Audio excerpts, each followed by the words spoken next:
What's going on, everyone? Bringing back the podcast. It's August 2023. I've had a big, crazy, time consuming year, and things are kind of slowing down, and I want to get this going again. And you can see I'm pretty serious about it. Got a new mic, have a new setup. So I got a office. Haley and I have just finished really getting everything done in our new house, moving in, getting everything, put together. So got a new desk, this new office. I'm really excited about it.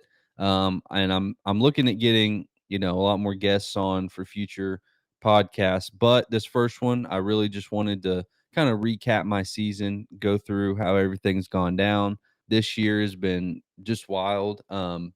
Just myself, I started fishing the Invitationals. Haley and I got married. We went on our honeymoon, moved into a new house. Haley graduated this year and started a new job. So there's just been so much going on, and it's been busy, but it's been a great time. Just want to recap a little bit of how that year's gone for us, and it's been a lot of fun, stressful at times. It's been a fun journey. Last year, thankfully, I was able to get in through the Toyota Series. MLF gave out quite a few invites to fish the invitationals, and somehow I managed to figure it out. I really want to thank my sponsors: Breed and Shelter Insurance, Pro's Choice Marine, Modern Outdoor Tackle, Picasso Lures, Abu Garcia, Berkeley, Gorilla Grip Gloves, Harry Salon, McBride Land Solutions, Aegis Group, Don's Truck Towing, Independent Stave Company, and there's a lot more people too, but all these people have really made it possible for me to be able to fish the invitationals, because 30 grand in entry fees alone, and then you got to add in all the travel, hotels, gas station stops, truck and boat gas both. It adds up, and so I'm thinking around 50 grand is what it is for the year, when you add in all the expenses and stuff. So huge thank you to all those people. I wouldn't have been able to do it without you guys. I really just want to jump into my season, how it's gone. February has been my busiest month so far, or it was this whole year. We had two invitationals events. I had college national championship, and just to make it easy, there was a week in between tournaments there where I just stayed in Florida. It made it a lot easier instead of driving back and forth and burning that extra gas. So February 1st is when I left for Florida, and I went and stayed at Lake Lanier with Drew Gill and his grandparents. We went out for a day before we head down to Florida, and Drew and I together had 24.66 pounds in our five best spotted bass, which is just insane of a spotted bass bag. And that was the first time I've ever fished at Lake Lanier.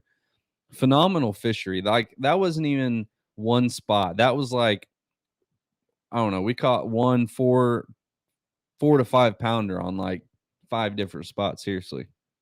And so I broke my PB, which I think was 5.26 pounds. Crazy place. I can't wait to actually fish a tournament there, and hopefully I get to at some point, because that was just, it was like Table Rock, except they're all big spots instead of little bitty spots. We had a phenomenal day there.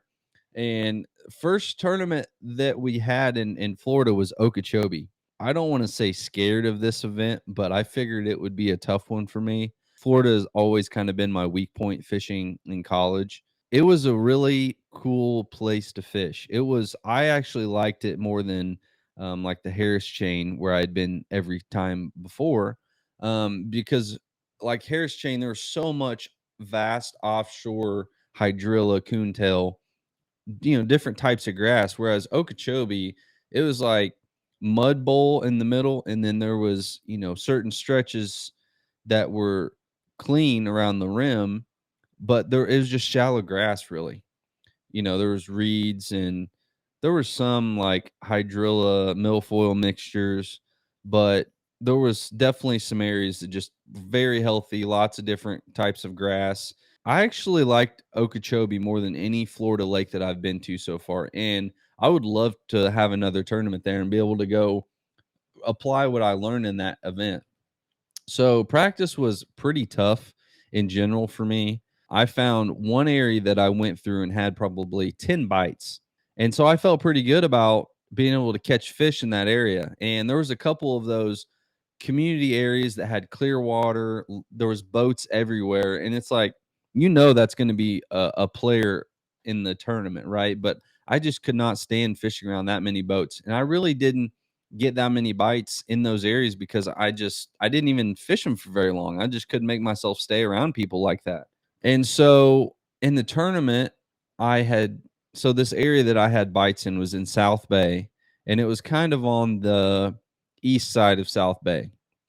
And that's always a really popular area where lots of tournaments are won. And so I thought, that's how it seems like it is in Florida. Like you pick an area and you just spend your whole day basically and just go really slow. And the guys that catch them in Florida always fish a weightless Senko or a really lightweight Senko, and they just pick stuff apart.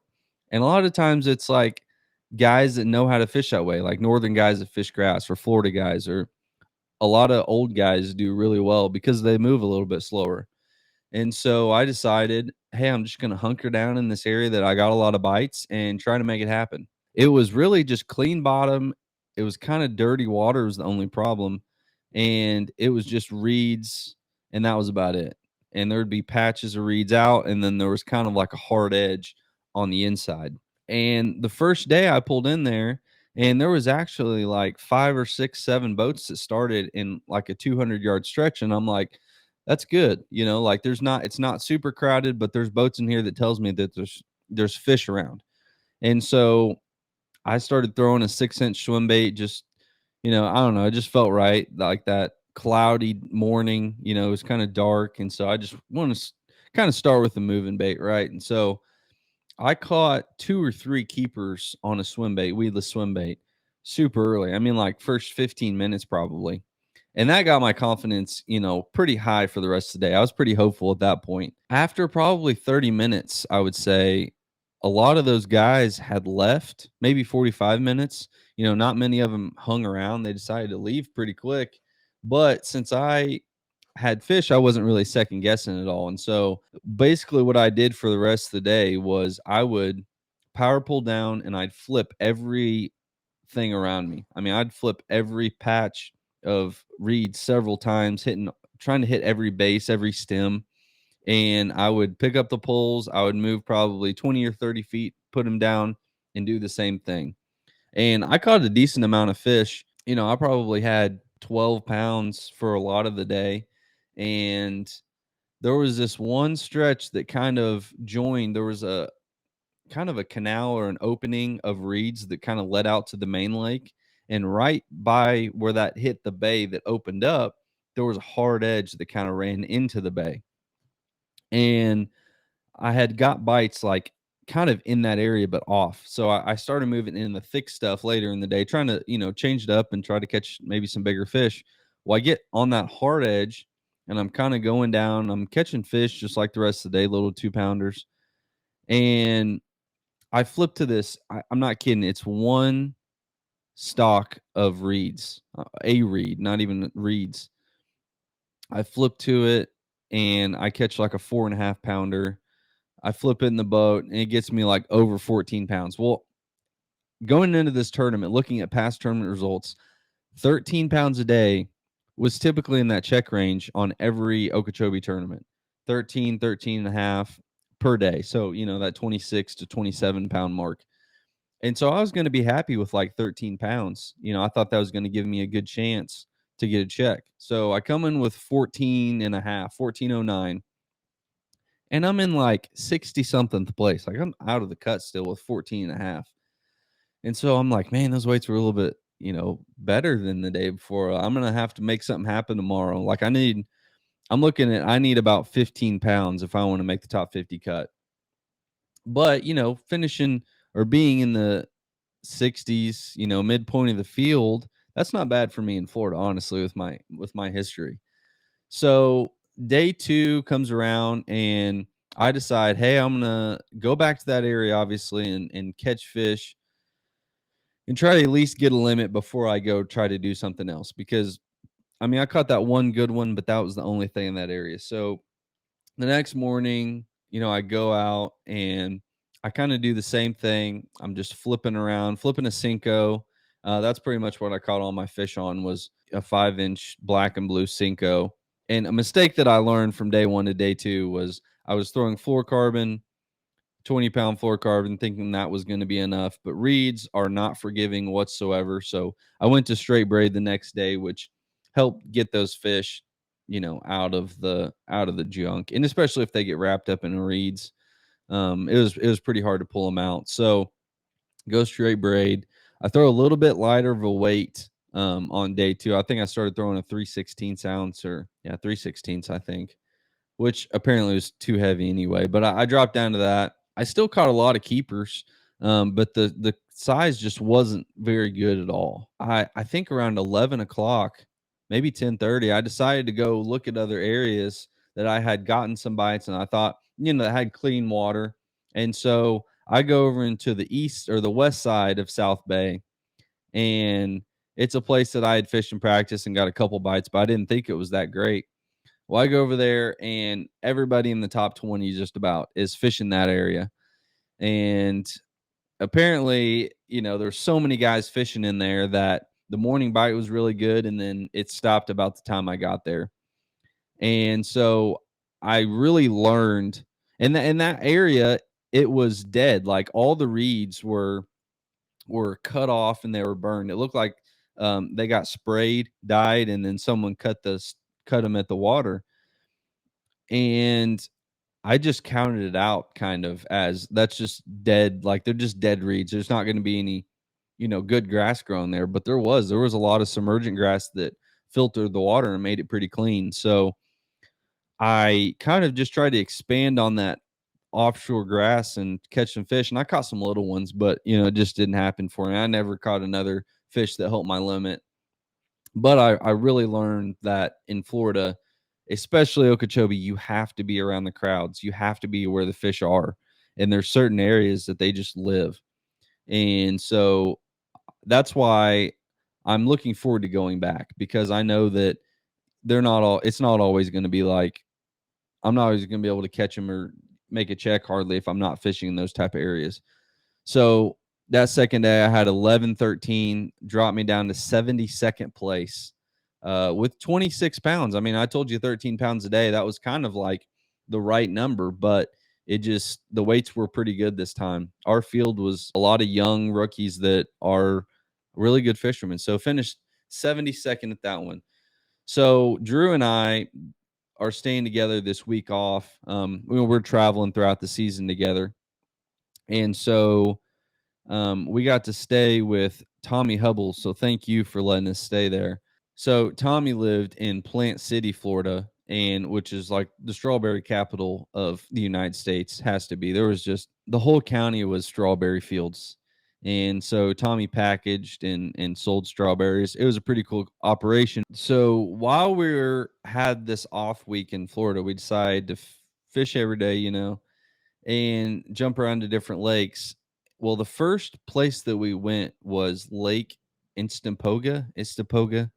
It's kind of a weird name. It was just reeds. Like there was no offshore grass or anything in this lake. It was just all reed. There's these hard stem. Some people call them bulrushes or tules. They're just hard stem reeds. They're kind of like single buggy whips is something that people call them too. There's these thin single strand reeds. So we're fishing, not long. Then we decided to go over to a stretch of those, and I swear I didn't make 5 casts on this new spot. Well, there's this little point of these reeds, and I'm throwing a swim jig through them. It's like maybe 3 foot deep, and my line is over a reed. And so I'm reeling it, and it comes up to the surface to come over this reed, and this giant bass comes out of the water trying to eat my swim jig and just completely misses. So I reel in real quick, trying to throw back in there. Well, Drew is just standing here with this little speed worm. So he throws this speed worm up there. So I get my swim jig and I throw it up there again, and I'm reeling it. And Drew goes, "Oh, there he is." He sets the hook, and this fish just starts screaming. It's heavy. It's a big fish. It never comes up, but we could tell it was a giant. And so he's fighting it around the boat, and we get it. I don't remember how. I might have netted it. We get this fish in the boat, and it's the biggest bass that I've ever seen with my eyes. We were thinking it had to have been a 10-pounder, but it ended up being like 988. It was just shy of 10 pounds. I don't know how a 10-pounder just misses a swim jig like that, but I have video of me saying whenever it came out of the water that that was an 8 or 9 pounder. So I was pretty accurate on my guess there, but that was by far the biggest fish that we caught all week. That day we like found out a little pattern of fishing those bulrushes, and specifically like points that were leading into canals and stuff like that, but ended up having around 25 pounds, which with a 10-pounder just about is mediocre, but still a fun day. The rest of that trip, we didn't like smoke them at all by any means. Probably my favorite part of that week was we got to fish.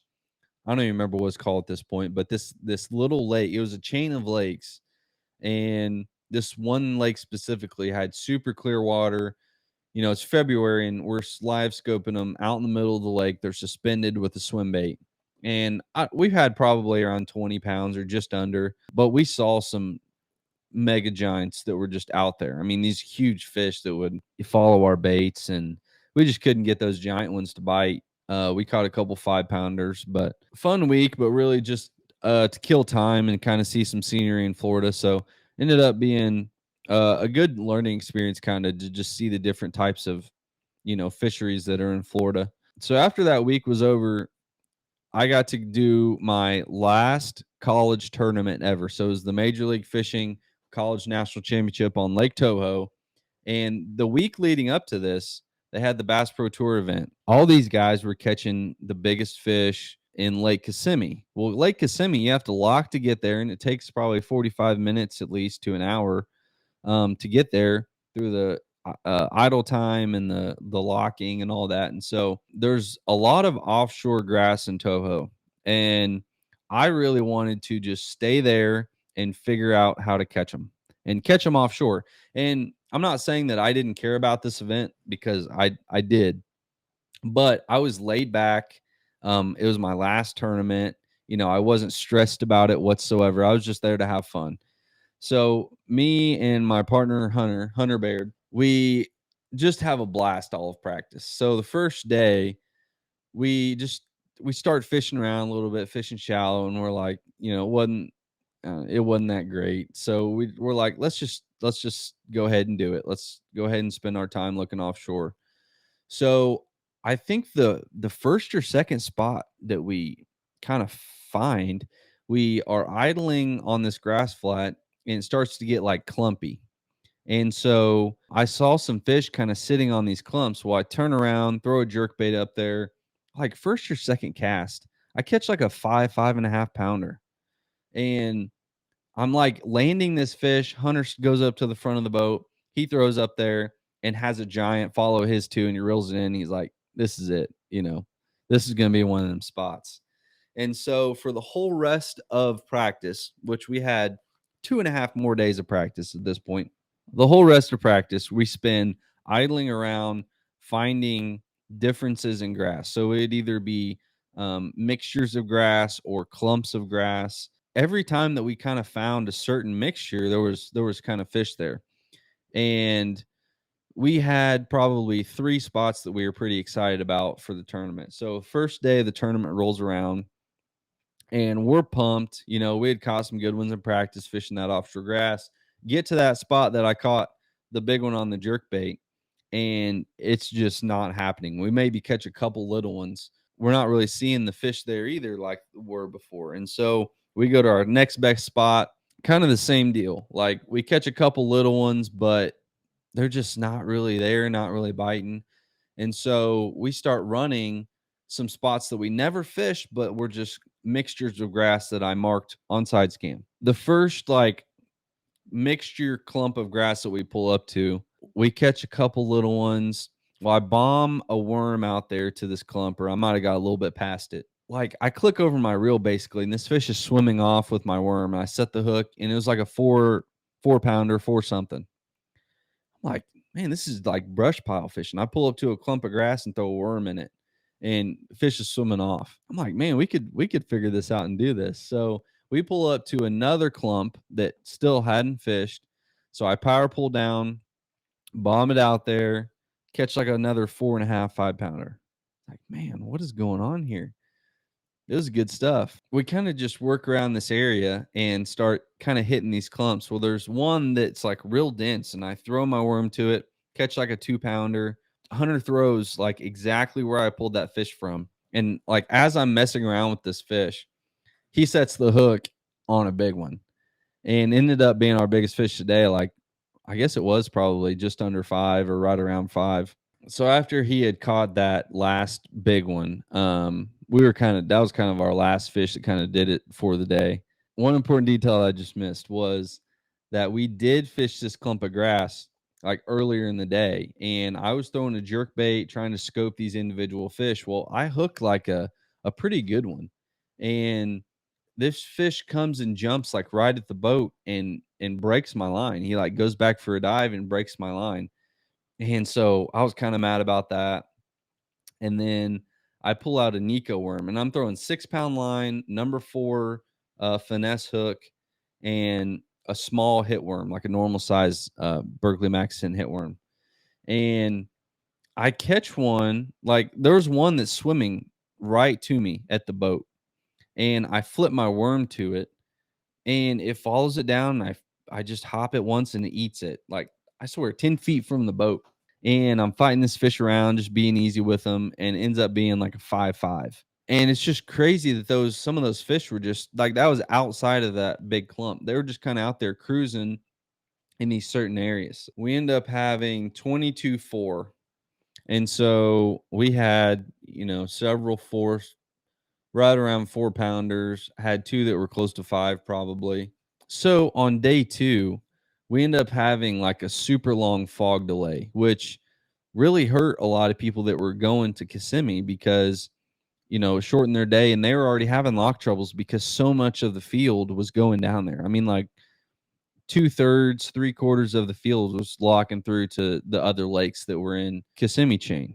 So I don't remember what it was. It was around 3 hours that we have this fog delay. We had a shortened day, but it was a tougher day. And there was people that were starting to, fish around us. Like day 1, there was not a single boat in sight.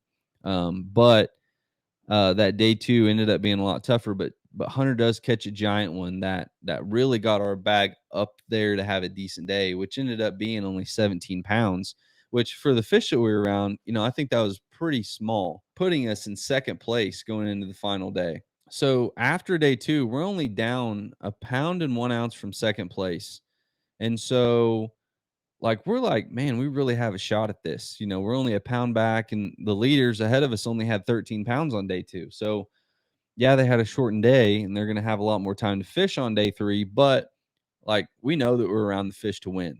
We go out and it's kind of similar to day 2. Like we're catching a lot of fish still, but they're just lots of little ones. And we're not able to really catch anything at all. I mean, size wise. So I mean, it's like noon and we have like 11 or 12 pounds. I'm thinking it's probably closer to 11. And I'm pretty sure we're weighing at like 230. Well, about 130 rolls around. I'm like, man, these fish are here. If anything is going to happen, it has to happen now. And so I pull out a drop shot and I'm just keep casting these grass clumps, Hunter. I'm just going to start flipping a drop shot to the fish I see. The first fish that I see is like in this grass clump. Well, I flip my drop shot right to him. It goes down. The fish kind of swims away. Well, he makes a circle. I'm watching him. He comes back. He's on his way back to the same spot he was in. So I flip my drop shot in front of him and he follows it down. I'm just sitting there waiting and I feel the tick. And he's just kind of swimming with it. And it's kind of close to the boat. So I'm kind of scared to set the hook too hard. So I just kind of pull into him and I could tell it was a big one. And I was fighting this fish everywhere. He was going through the grass, going around the boat. We got a camera guy in the boat third day since we're in second place. And so it was just kind of a cluster with this fish. Well, finally get him up to the surface after a couple minutes, and it ends up being like 7.25 giant fish. Like this just drastically increased our chances of being able to win, right? And so we're obviously pumped about that, but we only got like an hour maybe left to fish. And so we're like, man, we can make this happen. We just need a couple more of those. And same deal. Like almost every fish that I pitched at for the remainder of the day bit, and so I ended up catching like another 4.5 and a couple three somethings, and man, we just needed I needed to do that a little bit sooner and pull out that drop shot, and we ended up having like I don't know, my scale said right at 20 pounds, so I'm thinking, man, the leaders need 19, everyone else needs over 20 to beat us. Like, they're gonna have to catch him today. We got 20 pounds, and I mean, Hunter and I were pumped running back to weigh in because we knew that we had a chance. Well, we get back to weigh in, everyone starts bagging up their fish, and I'm kind of looking around, and I start to see a lot of big fish, and I'm like, "Oh man, this isn't good." And we get to the weighing tanks, and I'm like, kind of seeing the size of everybody's fish, and I'm like, "Man, there's no chance." Like, everybody has 20 plus pounds, and man, the first couple teams weigh in, and there ended up being like 4 bags over 25 pounds, with the biggest being like 27. And so we needed like 25 or 26 pounds if we were going to be able to win. And that was unbelievable day of fishing for everybody. I mean, listen to the weights right here. The guys in first had 27.11 on the final day. Second place had 27. Third had 28. We got fourth with 20 pounds. Fifth had 25. So there was 3 bags over 27 pounds that day. I mean, it was just insane how that turned out. We ended up getting fourth. It was still a crazy fun week. Uh, we had we had 59.15. We had just under 20 pounds a day by an ounce. And so, gosh, that was such a confidence booster to me, figuring out how to fish offshore bass, offshore grass bass, that is, not just offshore bass. So that was a great like momentum roller to go into Clarks Hill. Clarks Hill was probably I was looking forward to Clarks Hill most because it's a spotted bass fishery. There's herring. I thought I was going to be able to, it's February. I'm going to be able to catch them offshore suspended fish. Well, that didn't really like work out in practice at all. And so last day of practice, I ended up figuring out that I could catch them shallow, like way in the backs of the creeks. Like these fish had moved up shallow, catch them on a buzzbait and stuff. And so first day of the tournament comes and I fish a lot of my like really shallow stuff and I'm like not getting any bites. And so, and I had a camera too, and my buddy Cannon York comes to video this tournament for me, which was really cool. I'm really glad that he did that. And so I have this camera guy and I'm like not able to catch any fish.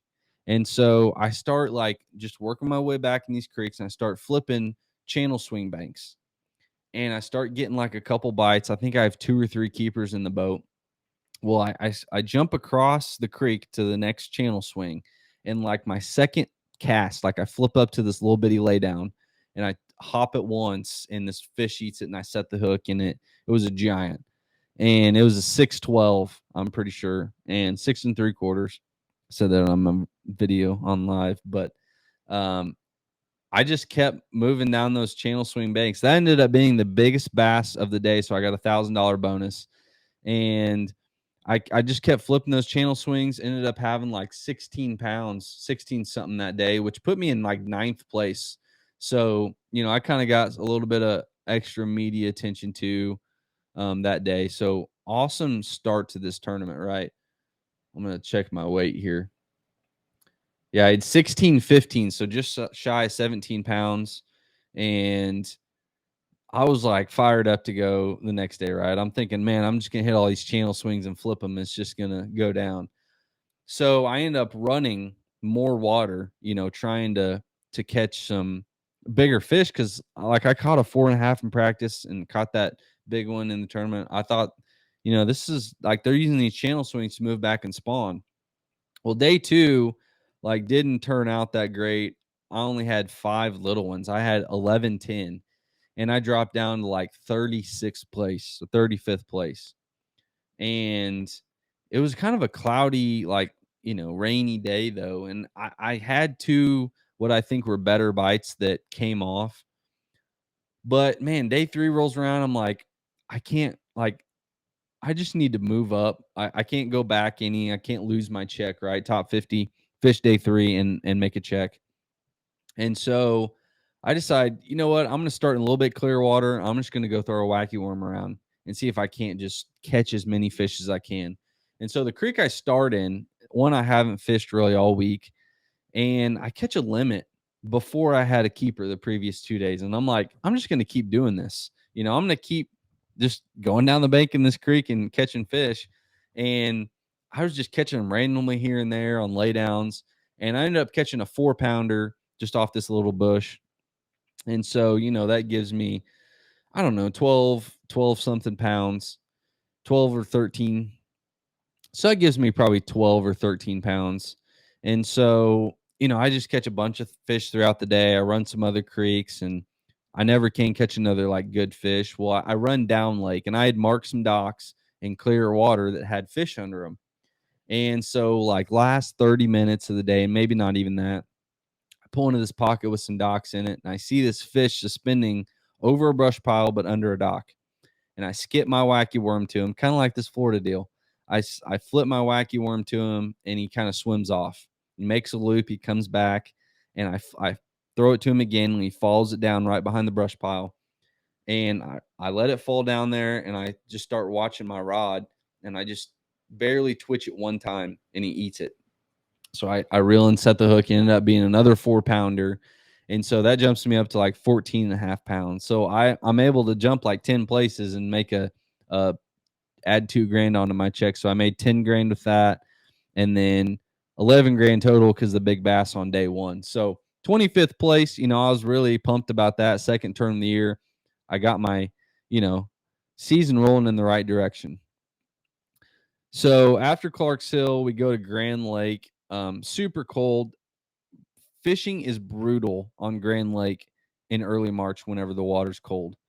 And a couple years ago, 2021, Cameron and I won the college national championship on Grand. Same kind of deal. It was first week of March. It was super awful. It was just such a tough week. Well, we ended up finding just a couple stretches that had fish on them. What I do is I'm just putting my troll motor down and I'm finding individual fish at Grand. And I mark, if I get one to follow my jerk bait, I mark it, I move on. And that's pretty much what I did in the tournament. Is I was fishing a lot of like shallower brush from 6 to 12 foot probably. And I'm throwing a jerk bait at them, and I go and catch like just about every fish that I had marked in practice. There were certain areas that had like bigger populations of fish. But basically I was just catching those couple fish, and I wasn't catching very many fish in a day. Like the first day I caught 7 keepers, didn't have my first fish until 12:30, which was a 614 giant fish, which was in like 7 foot of water, and it was suspended up in this brush pile. First day, like, I had 22 pounds or 20, 20 upper 22s, I think, which I had almost a 7-pounder, and I broke off another giant on a dang drop shot. It was just under the boat, and I just tried not to set the hook too hard, but I did. Day 2, I just run the same stuff, right? And I get 6 bites, and I catch another 18 pounds, 18 even, I think. But I had 2 5-pounders, but I didn't have that big bite, like get me up there a little bit more. And day 3, like I'm feeling good. Like I still have fish left. Um, and I'm in second place, like a pound back from the leader, and I'm pumped. I'm like, going down the lake on day 3, I am like have like an emotional moment because I'm like, this is the first like big tournament that I could actually win. Like I feel like I have a serious chance to win. And things were just going my way. Like I caught that big one on day 1.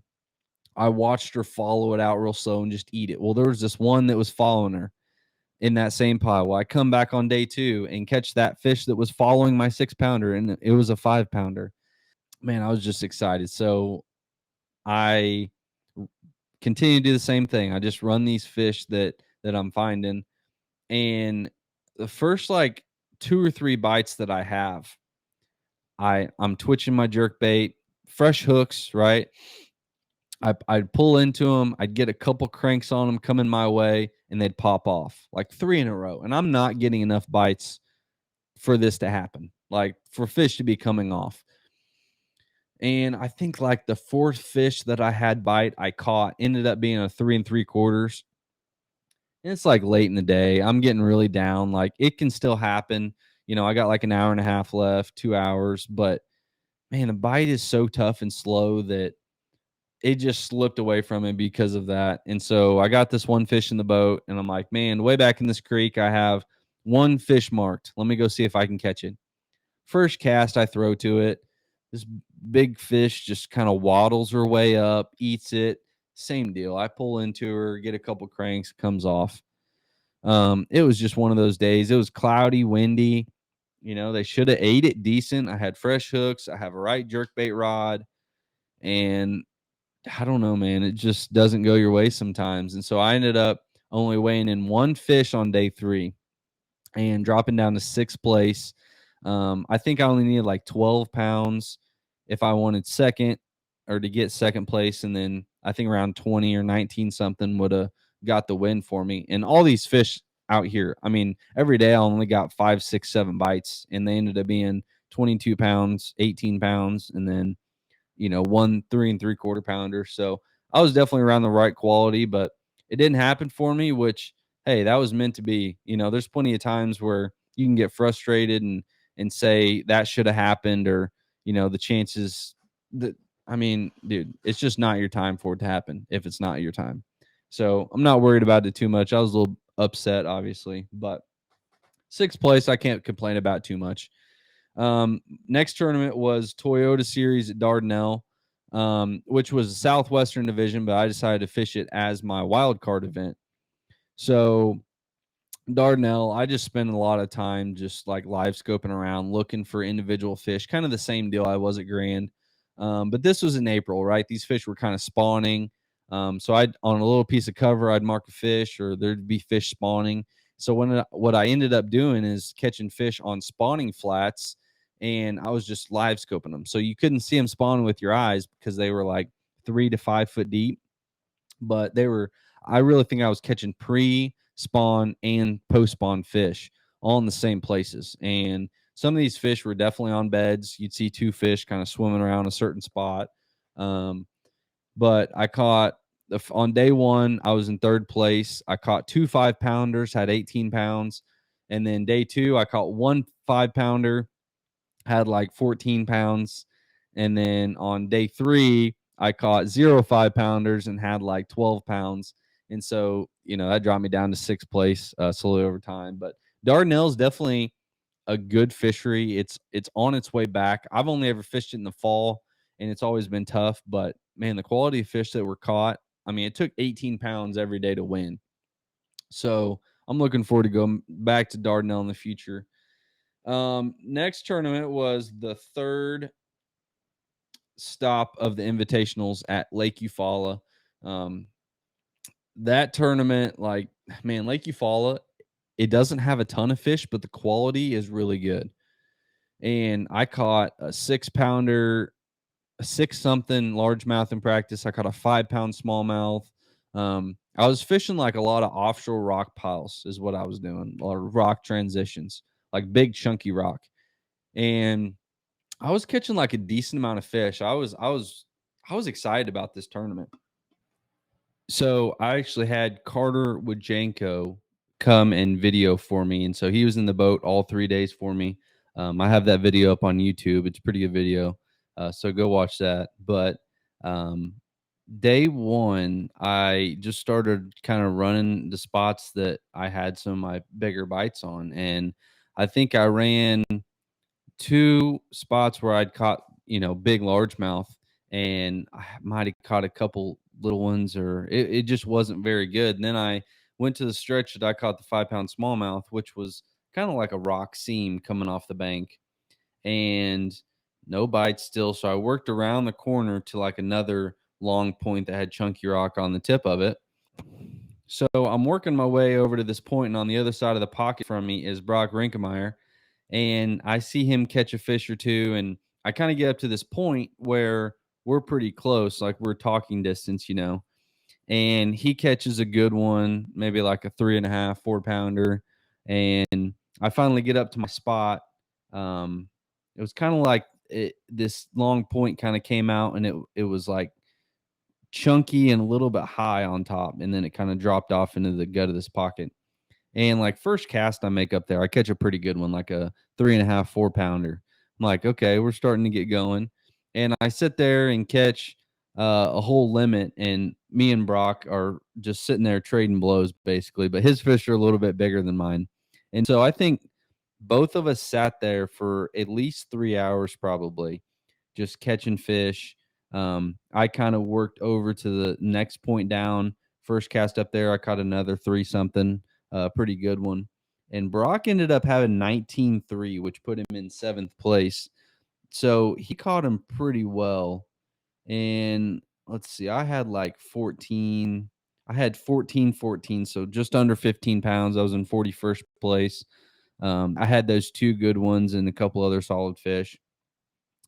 And so I sat there for like, 3.5 hours or something, and ran to another stretch that kind of the same deal. It was just that chunky rock leading into a spawning pocket.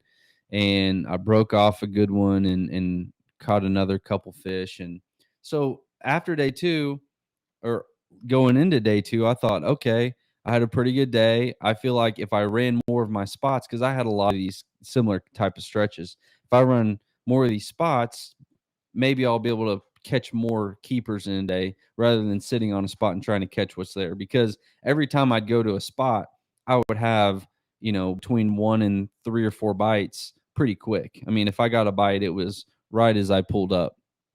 And so day two, I was kind of doing the same deal, except I started on that spot that I caught basically my whole bag off of the first day. I started rotating through as many spots as I could, and I just wasn't able to get the bites. And it was really windy too on day two. And so I rotate to that second stretch that I caught some on day one, and I just really fished it really slow once I got there because I wasn't really catching much on any other spot. So I ended up catching like three decent ones there, and I got to another rock pile that was kind of a culvert drain pipe, and it had a rock pile right at the base of it. And I got probably 10 bites off this little rock pile. And I'd feel a bite and they'd start swimming with it, and I'd set the hook and they'd just pull my plastic off, or, I'd miss them. They just have the tail. And then I ended up catching like one keeper off that spot and like 5 or 6 shorts. And I ended up only having 4 fish, so I had 8 pounds and 14 ounces, dropped down to 73rd place. Um, so I finished 72nd at Okeechobee, and this one was a 73rd. So, man, that was kind of difficult. That kind of sucked to only have 4 fish whenever I was sitting in the cut after day one. But man, it was extremely windy that day. The waves that there was. So coming into weigh-in on day two, I gave myself like 3 times the amount of time that I thought I'd need. And just because it was windy, I thought, I better be safe than sorry. I gave myself like 15 minutes to go 5 miles, and I made it in with 30 seconds left. I mean, I had to go like 15 miles an hour, and these were the biggest waves I've ever seen on a reservoir. Outside of the Great Lakes, it's the biggest waves I've ever seen. And it was pretty wild. But yeah, it was just tough day for me. And so I think I learned a lot about that lake and about that type of fishing. A lot of the guys that did catch them were fishing the same, like similar type stuff, but it seemed like a lot of stuff that was either close to the main lake or a little bit chunkier stretches of bank. I mean, I was fishing like small stretches and transitions where there might have been a couple good fish on each one, but I wasn't around a good enough population. In a lake like that, where there's not a huge population of bass everywhere, I think you really have to put yourself around the biggest population that you can, and there's going to be good ones around. And I don't think that I did that well enough. I didn't cover enough water on a place with not enough bass. And so I think that was my mistake, because there was a lot of guys, especially on the windy day, that really caught, a couple big ones or upgraded their bag or had a better day two than they did day one, that were just fishing down the bank, fishing windy banks, covering water. And so, I mean, you get to learn every time that you go fishing. And that was kind of my takeaway from that tournament. And I would love to go back to Eufaula. I mean, the quality was awesome and it was a fun place to fish. And so, yeah, that was stop number 3 of the Invitationals. Then, pretty much right after that, we're going to Kentucky Lake. It's the next week. And the lake was kind of low, not in the bushes enough to have that traditional Kentucky Lake bush bite like there usually is.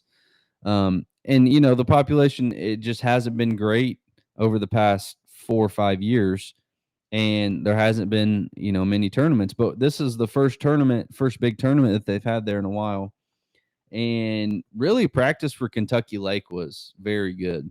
I was fishing brush, stumps, metal, any kind of cover in the water. And what I would do is throw a swim bait or a drop shot or a worm or something and either see those fish or get them to bite, shake them off. I just didn't catch them, but I'd mark every fish that I saw. And in that tournament, it was pretty much just like brush fishing, picking off individual fish. And Kentucky Lake, it's always known it has good largemouth and smallmouth, but typically largemouth are going to win the tournament. And so I really focused on the backs of creeks, spawning areas. A lot of these fish, not a lot, but some of them were definitely like bedding fish. Early post spawn, they just moved out, and so it was anywhere from like 4 foot to maybe 10 foot. And some of these fish were bedding where you could see both of them kind of swimming around. So day one, I caught a lot of fish, but not really the best size. They were kind of biting a swim bait, like a hollow body swim bait in practice, pretty good. They were thumping it. But then by the time the tournament come around, I just caught a lot of them on a drop shot, Nico worm, caught some on a big worm. And that first day I had 11 pounds, 12 ounces in 36th place. I knew that I could probably play the averages game and get myself in the top 25. But I knew I needed to upgrade, and the size just wasn't really there. It was a lot of like small males, it seemed like. And that was kind of a calm, sunny day. Whereas day two, we had some rain and some wind, and it was cloudy all day.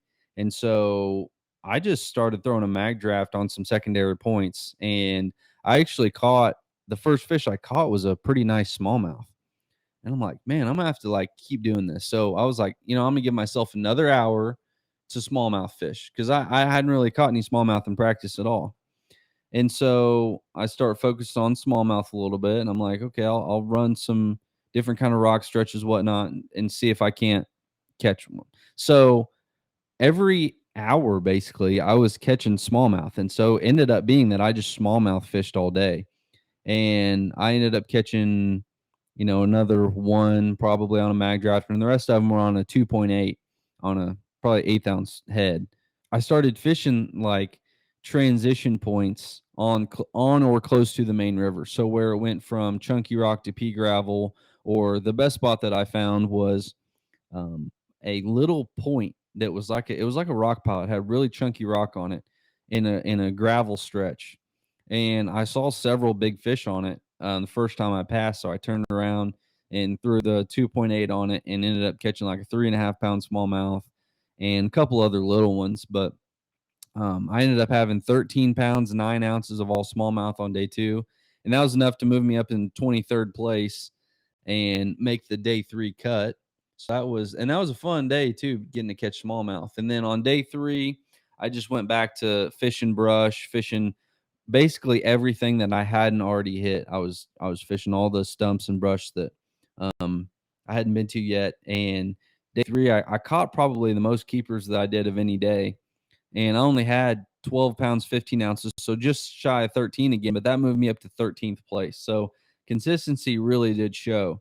And I had 38 pounds for 3 days, which isn't that great, but Kentucky Lake was Kentucky Lake was fairly tough, and no one really figured out the smallmouth except for the guys in first and second, who absolutely kicked everybody's butt.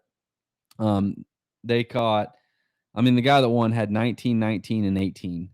The guy in second only lost by just over a pound. Um, pound and 6 ounces. So smallmouth really, really dominate Kentucky Lake right now. That's what's winning. That's what won all the winter tournaments. And I think some people figured that going into the spring, as things are warming up, that largemouth would start to take over, but that's not the case. Smallmouth are still winning throughout the spring, summer, even till now. It's August, and I know that smallmouth are still dominating out there. So going forward, for a long time, I think smallmouth are going to dominate any Kentucky Lake tournament that happens.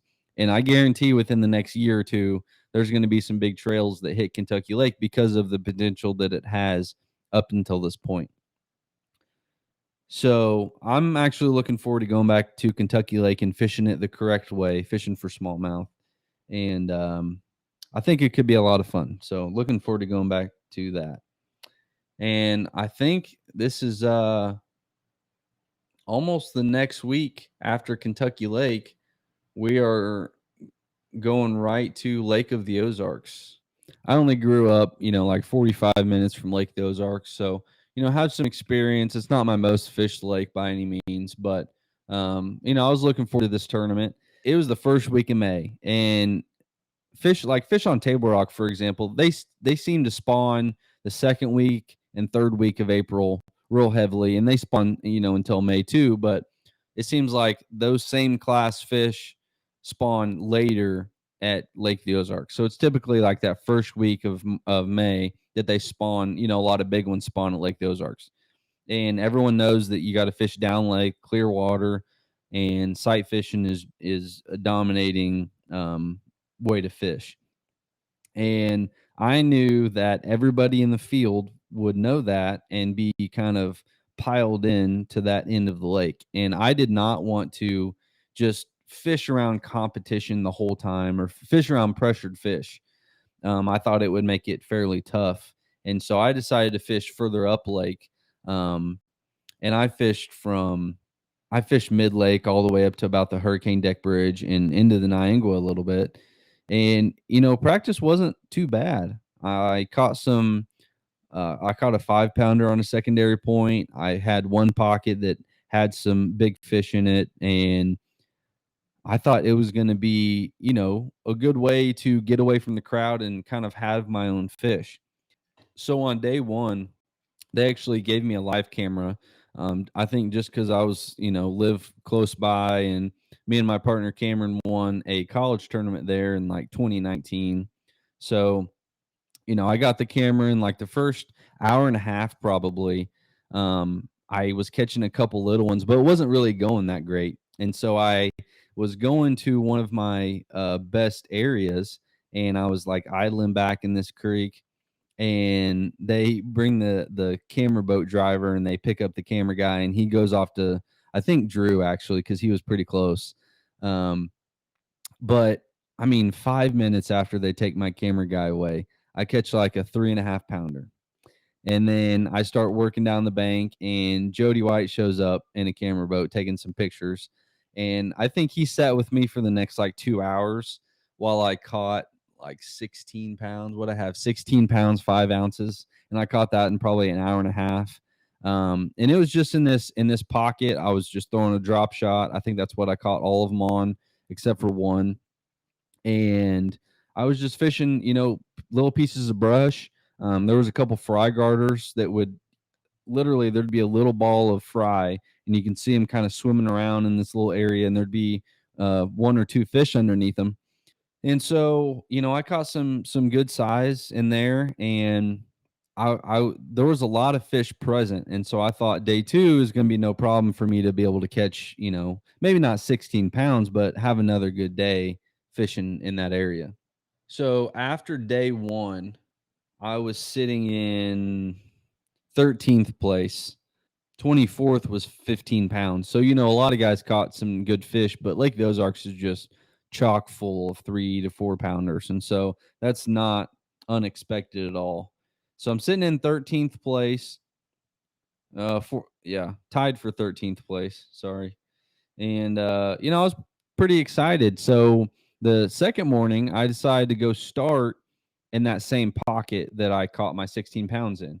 And so I start in there, or I'm idling back there, and there's like 5 boats in this area. There's like a couple crappie fish. There's 3 crappie fishermen sitting along the stretch that I had caught those fish on the first day.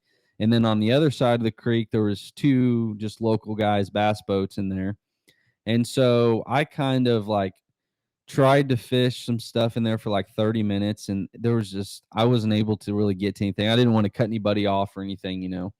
And so I started just rotating through some other stuff that I had where I saw fish, and it just wasn't really happening. And I had some fish that were like pre-spawn in the Niangua and catching them on like secondary points and stuff.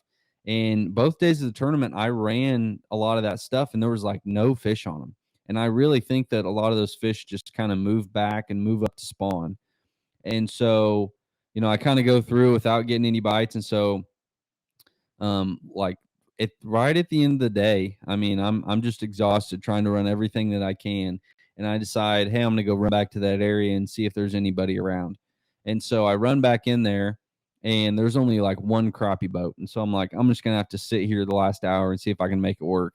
So I pull back in this creek, and I have like 45 minutes left after I run over there to it. And I catch, 2 keepers pretty quick. I'm like, okay, I can fill out a limit. If I fill out a limit, I'll at least keep myself in the cut maybe. And so I catch those 2, and I'm like, okay, I sit down and retie my stuff. I'm like, it can happen right now. I like work down a little bit farther into my stretch, and I catch another keeper and catch my third one. And now I only have like 10 minutes before I really have to go. And I end up like getting a couple more bites where they ripped my worm off, and there was 2 fry garters that were under fry that I could get to bite my worm a couple times, and then they quit biting it, and I saw them chase some like little fish would swim by, and they'd chase the bluegill all the way to the surface. I mean, I saw one of these bass bust a bluegill on the surface, and it was probably like a 3-pounder, and I just could not get those fish to bite. And I ended up only having those 3 fish on day 2, which was just a train wreck disaster, going from 16 pounds to 6 pounds, and especially on a place that I would consider a home lake, and dropped down to 79th place. So I was pretty upset after this event, obviously, and that was probably like my lowest feeling of the season so far. And this has put me making only 1 check out of 4 tournaments. But my 2 events for the rest of the season for the Invitationals were Potomac River and La Crosse. And so 2 river systems, one's a tidal fishery. You know, I'm not too sure about that one. I like rivers, but don't always, do the best on them. But looking forward to them anyway. So here we go into June. So this is over, like a month and a half later. Um, so the Potomac River is just a massive, massive fishery. And I think that our schedule this year with the combined acreage has to be close to one of the records, because all of these places that we go are just have so they're so vast and have so much surface area to fish, especially like these rivers, because there's grass flats for miles. There's a ton of shoreline. There's so much where you could fish or find fish. And so Potomac River, it was kind of weird. Um, I searched for the first day for sure, looking for offshore grass of some kind, um, to find like a certain spot. And so I was looking for points in the grass. I was looking for hard spots out there. I was looking for something a little bit different. And, I caught some fish, but it wasn't really like great. And so I was kind of talking to some people, and I was like, man, I just need to go fishing. I need to go like find areas that there's fish. I need to do what I think I need to do during the tides. So, if the tide's up, I need to go fish the inside grass lines. I need to go fish the bank. When it's down, I need to fish like maybe a little bit deeper water, the ditches, outside of the grass flats, whatever. And so the next day, that's what I do. I kind of just follow what I think should be happening with the tide. And so I actually found the first like good spot I found was a lot of these big creeks would funnel down into like a small creek that would have a deep ditch in it. So for example, these creeks might only be 5 foot max, and they're just grass, all the way across. And then you get back to where it narrows down to the small creek, and it might get to like 8 or 10 foot deep in the channel. And so at the mouth of where one of these creeks, big creeks, narrows down and meets the small creek, it was probably like 5 foot, but it dropped off from like 3 to 5, and there was a defined ditch. And I was throwing, man, first couple casts, I threw a chatterbait, and I caught 2 bass. I caught a catfish. I started dragging a worm. I caught another catfish, another bass. Had a couple bites that I shook off. I'm like, man, this could be a great place to like just come here and catch a couple keepers. This could be like one of those spots. And then I move up with tide started coming up, and I started moving up and fishing um, some shallower stuff, and I saw 2 good ones eat my frog, and I shook them both off. I go to another big creek that's real well known for cash and checks, and a lot of people catch fish. And I actually find a couple stretches that I get a lot of bites in, and just kind of fishing offshore grass. And so I'm feeling pretty decent about it. Like I have some places to run with the whatever the tide's doing and whatnot. And so the first day I kind of run to the big grass flat because the tide starts high. And so I catch a lot of fish. I'm throwing a swim jig, and I'm just working up and down these stretches. And, it's not a certain edge or anything. It's just kind of the right depth on these grass flats. And so it's really just out of sight where you can't see the bottom is what it was for me. And not that means anything because I got 122nd place, but that's just, I mean, I caught a lot of fish still. So day one, I catch 11 pounds, 13 ounces. I caught a lot of fish. I just, I wasn't able to see any of that size. So on day two, I'm thinking, man, I really need like a couple 3.5 pound bites. And so I start in the area that I had the big fish roll over on my frog. And I go down the stretch and I fish it real thoroughly without a single bite. And I go back to this big grass flat that I caught him the day before. And again, I catch a bunch of fish, but this day they were even smaller, and so I got a starting limit for probably like 5 or 6 pounds. It was pretty pitiful. And I sat there and cold up till I got to 9, just over 9 pounds probably. And I just cold through so many times to get there. And I'm like, man, I have to go like figure something different out. And so I went around and fished I fished deeper grass. I fished like where the grass edge was, where it kind of went to like mud bottom. I went and fished offshore in the areas that I got those big bites. I tried fishing up shallow. I did not understand the tide and where it moved those big fish. Like one day I practiced, it worked out pretty good, but besides that, um, I did not learn a lot from my own experience in that tournament. Now, watching those other guys and how they responded to the tide really helped me out. I didn't make day 3, but I got to watch live and see kind of what those guys were doing. When I first pull it up, it's been about an hour. They've been fishing for about an hour, and it's Nick Hatfield, and he's throwing the topwater around, and he catches like a 5 pounder, and the cameraman's kind of moving around. I'm like, man, that looks awfully familiar. And I keep watching it for a little while. It is the exact stretch that I fished both mornings of the tournament and without a single bite, but it's where I saw those good ones in practice. And I watched them catch like 15 pounds off this stretch. It doesn't make any sense to me. I mean, I was throwing a frog, a popper, I was flipping. It looks like he caught all those fish on a popper, or for the most part anyway. But, he might have been like a little bit further back than I was, but I still fished, where I got those bites. I fished up shallow. I fished offshore a little bit right there and never caught anything. So tidal fisheries are still a mystery to me on when fish use that grass to move in and out of places. So something else interesting is that a lot of the guys that did well and caught them were actually fishing around brim beds of I don't know what kind, but it totally makes sense that in those grass clumps and all the vast grass flats, that's where those fish would kind of congregate around. And it's not like they were catching these fish every cast, but they were hanging around these areas where these bass are kind of centrally located. These bass are kind of cruising around, not sitting on anything specific, but they were hanging around these beds. And I should have like had the idea. I mean, this is like mid-June. The water temperature was right. Um, Now that I think about it, hindsight's 2020, but I should have been looking for that. But that's now experience. I mean, that's how guys learn to do that in the future and apply things quicker. I mean, learning bass fishing is not an easy thing. So, I'm thankful for being able to learn at least that from that tournament. Now I'm like 60th in points, in the invitationals. It's not going so great.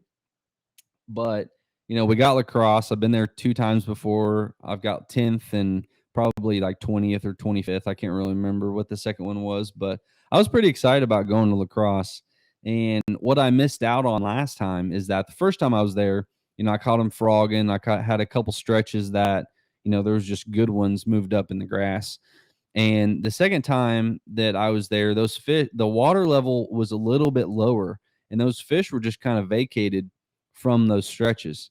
So I really wanted to fish Lake Onalaska, figure out where those fish are at up in pool 7, because that's kind of where I'd caught the fish in the past, but kind of up shallower, not offshore. But I was thinking, man, offshore, there has to be some good stuff out there because it's so vast. There's so much grass. Um, that's got to be the deal. And so the first, I think, 4 hours of practice, the first morning, first 4 hours, I spent out there in Lake Onalaska fishing eelgrass edges, fishing current, doing everything that I could think of where those bass would be. And I just wasn't really getting any bites. I mean, I caught a couple little ones, but I was like, man, I really have to like make a change. I have to go find some fish. And so from then on out, the rest of the day, I ran some previous stuff that I caught them on around grass and with no success. And so I started fishing wing dams on the main river and, was catching like a decent amount of fish. And I caught a 4.5 pound smallmouth. I was pretty excited about it. So I ended up fishing all 3 pools in practice because pool 8 is not my favorite. I've never caught them very well, but I knew I'd need somewhere to fish coming to and from the locks, or if I have to wait around, I need some spots to fish. And so I practiced in pool 8 for a day just to find a bunch of little ones. I found 2 wing dams that were decent. And then day 3, I go down to pool 9 and I caught a lot of fish, but it wasn't really consistent enough to make me want to go down there versus pool 7. I just had found too much good stuff in pool 7 for 9 to overrule it. And so halfway through the day or somewhere in the afternoon, I decided, I'm going to go back up to pool 7. I got the wing dams. I'm going to go look around on Alaska again, just because I know it's got to be there. And so I go put in up there, and I'm driving around Lake Onalaska, just looking for, whatever it might be. And I passed Tom Mansour out there, and I'm like, man, it's got to be right, And so I fish it for another like 2.5 hours, and this time I get 0 bites, and it just really broke me. Like, man, I know that should be a deal, and they should be here, but I just couldn't figure it out. And man, come around to the tournament, we had the worst experience with barges and getting through the locks. Like all 3 mornings of the tournament, there was a barge that would beat us there to the lock. And so I think so we launched at 6:30. I think one day I actually started fishing up there at like 7:45 maybe. And so we only had to wait for like 30 minutes or 40 minutes for that barge. But the other 2 days, I think I started day 1, I started fishing at 9. And then day 3, I started fishing at like 9:45.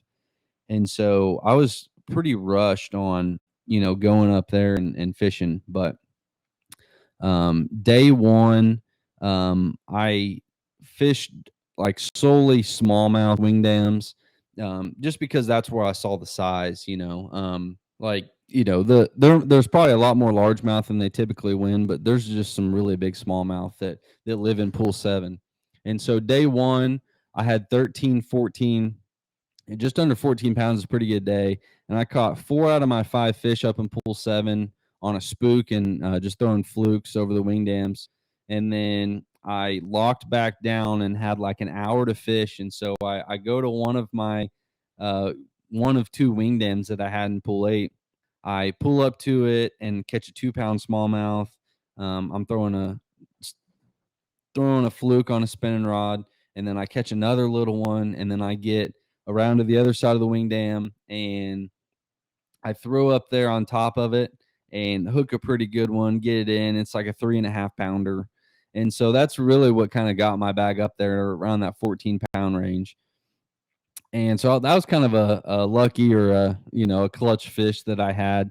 And then day 2, I actually got up to the lock a little bit quicker. I was able to kind of go through my smallmouth stuff and pull 7, and then I started to fish some new stuff or stuff that I hadn't fished on day 1. I pull up to this one wing dam. I make a couple casts. It's one I haven't even fished yet, and I make a couple casts, and I'm catching a couple little smallmouth, and I'm seeing them follow. And so I put my boat on spot lock, and I cast like across the wing dam, like down it quite a ways with the crankbait. I throw out there and I hook up with one, and I get him in, and it's like a 2.5 pound largemouth. And I'm like, okay, that's like a good fish. And I make the same exact cast, and it's out there a ways. And I get like 3 cranks in, and one just locks it up. And I pull into it, get like 2 cranks, and then it pops off. So my rod's like back behind me. Well, I reel down my slack, and as soon as I get to the bottom and pull my slack tight, one smokes it again. And I start pulling on. I'm like, man, that has to be a big drum or something. It's just real heavy, not fighting. It's just heavy. Well, I've kind of fight him around the boat, and I get it up, and it's a big largemouth. It was like a 4 pound largemouth. And so I get him in, and I'm like, man, I might have just found something like really good. And so I sit there and catch a handful of largemouth, and then they stop biting. And I'm like, man, I don't know if I just broke them up or, if there wasn't that many there, but they had to have been a school if they bit like that. And so I kind of go over there a little bit closer where I can actually see them with live scope. And there's like 30 or 40 fish sitting on this certain spot on this wing dam. Like there's no point or anything. I don't know. Somehow the current must have been hitting it and making a like current break on that specific spot, but it's just a giant school largemouth. And I'm like, man, if I could sit here and catch these fish on day 3, I could have a really good bag and really move up. On day 2, I had 14 pounds with another 4 pounder, pretty good one. I had a pretty good smallmouth to go with that bag too. It was like a 3.5, I think. And so two and a half pounders do you well on the cross if you have a 3.5 and a 4. So I have 14 pounds, and so I'm sitting in like 18th place going into day 3. Well, day 3 comes around, and I'm stoked to go up there, and I'm thinking, man, please let this be the day that there's no barge traffic and we actually get to fish a little bit. We have a fog delay, and it's like pretty dense fog, and it was a while before we got to take off. And they finally let us go, and so it's already, shortened day a little bit. And we get up to the lock, and there's an app where we can watch the barges and where they're at and stuff. And so we run up there, and there's a barge that just beat us there, and it was going in, and it took this barge like 2 hours, maybe 2.5. I don't know. It was a long time. It took this barge a long time to get through the lock. And so um, me and Jordan hurt. So shout out to Jordan for helping me out a little bit. But he had this little stretch of riprap that came to a point where he caught like a limit's worth of fish on when he locked back down on day 2. And my smallest, I had 2 fish on day 2 that were like 1 pound 12 ounces and 1 pound 13 ounces or 14 ounces. Like I had 2 fish under 2 pounds, and I still had 14. So that hurt me a lot right there. But he said that he sat there in cold, and his smallest fish was like 2.7 on day 2. And so I was like, okay, well, there's a bunch of 2 pounders here. And so we kind of sat there like side by side for the first hour and a half or hour, and they just weren't really biting. So I pull out a real light Demiki rig, and I think I had like 3 keepers before we got to lock up. So in like 2 hours on that spot, I was able to catch 3 like 2 somethings. And so I'm like, man, if this is great, if I could go catch 2, pretty good ones up in pool 7, like I did yesterday. Finally, after a while, we get to go back up to pool 7. So we all lock through, and I think it was like out of the top out of the top 50, I think 11 of us locked through to go up. So we go up there and I start on my my largemouth school. I catch keepers. I fell out of limit, but they're just not biting great. They're all little ones. And so I go fish a couple more wing dams. I think two more wing dams that I had caught largemouth on. And then I was going to spend the whole rest of the day fishing my smallmouth stuff. And so, the first couple spots just weren't really producing. And so I go to what was my best smallmouth wing dam, and I was catching them every cast for a little while. They were just kind of mostly small fish, like pound and a halfers. And it seemed like it was getting better though as the day went on. So we're fishing for about an hour and a half. I look at my phone and there was a barge in La Crosse on its way up. And so La Crosse, where we take off from, is not very far from the lock of pool 7. And so I'm like, crap, these big and it was a big barge. These big barges take like 2.5 hours to lock through. And we have to check in at 2:30. So if this barge it's 11:30, it's gonna be there in 30 minutes. It takes us 20 minutes to lock through. Like, I don't think we're gonna make it back if we don't leave now. And so I called Jordan Hurt and we decided, like, yeah, we have to go or else we're not going to make it back. And so I called Paul Ice and told him, because we were kind of communicating about it, and he's like, you know what? I'm just going to risk it. I don't really have, anything anyway. I got nothing to lose. So it was just me and Jordan that locked back through. And this is like noon, and this barge was going to go through right after us. So I kind of fished up there around the lock for about 45 minutes. And that barge, it took it longer than 45 minutes to get in, because whenever I left, it was still not all the way in. And I'm like, man, I mean, Tom Mansour, he was up there, Matt Steffen, Steve Lopez, 1, 2, and 3 were up there in pool 7. And I thought there's no way they're going to make it back. So, I fish some of my other wing dams that I found fish on, try to fish some new stuff, but I didn't really upgrade at all. I ended up with 10 pounds, 6 ounces. I just didn't wasn't able to spend enough time on my good smallmouth stuff. And the smallmouth is really what supported my bags all week. I get in and I'm the last one in, and with like a minute left, and these guys weren't checked in yet. And I didn't see anybody idling in front of me. The guy that was checking people in, he's like, "Oh, it looks like there's some guys that are late." And I'm like, "Oh no, they didn't make it." And so I idle all the way back to check in, and it's a pretty good idle. And I'm thinking that 9 of these guys got locked out, and so that's going to completely change the top 10, because there was, I don't remember, 4 to 6 guys in the top 10 that were in pool 7. I get in and realize that they did make it back. And what happened was they just really rushed the barge, getting through and everything. And they somehow managed to get back with like 3 or 4 minutes left. So they got extremely lucky that they made it back. But I mean, I moved down from 18th to 32nd. So I guess it wouldn't have hurt me at all to stay up there too and just see if I could upgrade a little bit more. But it's real tricky with the lock system. I mean, I could have came back down in pool 8 and caught a couple decent ones and, stayed in that higher check range. I mean, if 30th place was 10 grand and, 31st to 50th was 8. And so I only missed the 10 grand check by 2 spots. So, that's a real tricky game to play sometimes when you're that close. But I'm glad I did it. Being safe and getting back on time didn't disqualify me and put me in 50th place for this tournament. So, strong finish. I had fun. I caught a lot of fish every day at La Crosse. I'm looking forward to going back.